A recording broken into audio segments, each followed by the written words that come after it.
Mabel Normand is generally considered the finest comedienne of the silent era, often referred to as the female Chaplin. A former model, she entered movies in 1911, working with rotund John Bunny, America's first comedy film star. Soon, Normand caught the attention of director D.W. Griffith and moved to Biograph Studios. Here she met another actor in Griffith's company, Mack Sennett. The sparks that flew between them, on screen and off, became part of film history. When Sennett left to form Keystone Film Company in 1912, Normand followed. In the early Keystone picture, The Water Nymph, Sennett discovered that audiences loved watching Normand, especially in a wet bathing suit. She was Mack Sennett's first bathing beauty. Sennett's wild screen comedy was an immediate hit with audiences, and Normand became famous almost overnight as Keystone Mabel. A gifted comedian, she quickly adapted to the roughhouse slapstick of the new studio. She directed many of her comedies and was paid one of the highest salaries in Keystone history. Normand's frequent co-star was Roscoe "Fatty" Arbuckle. Practically a team, they played husband and wife in dozens of highly successful short comedies. Ironically, in a few short years, scandal would ruin both of their careers.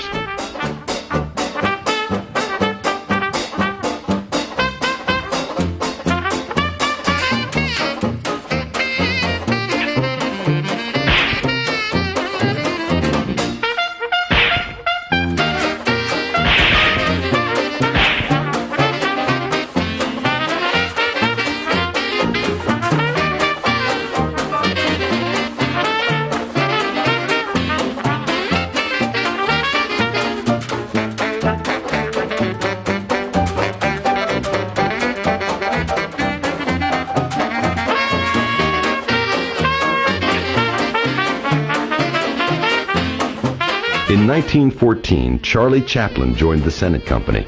Chaplin had difficulty adjusting to the frenzied studio atmosphere, and it was Normand who stopped Sennett from having him fired.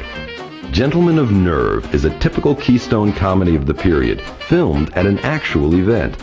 Oftentimes, Sennett would hear of a public happening that might provide a lively setting for a comedy. Cast and cameraman would hurry to the scene and improvise a story. Here, Normand, Chaplin, Chester Conklin, and Max Swain are causing havoc at a racetrack.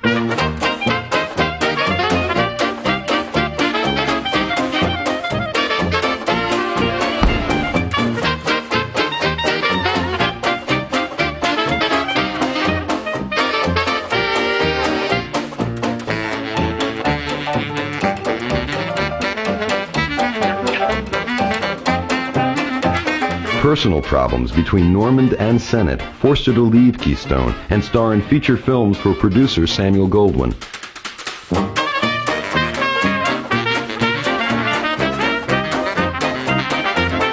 In the early 20s, rumors of drug use and indirect involvement in 2 murders brought bad publicity that seriously injured Normand's career. A comeback attempt with the Hal Roach Studios in 1926 was unsuccessful, and her health continued to fail. In 1930, at the age of 35, Mabel Normand died. Her death was to coincide with the death of silent comedy.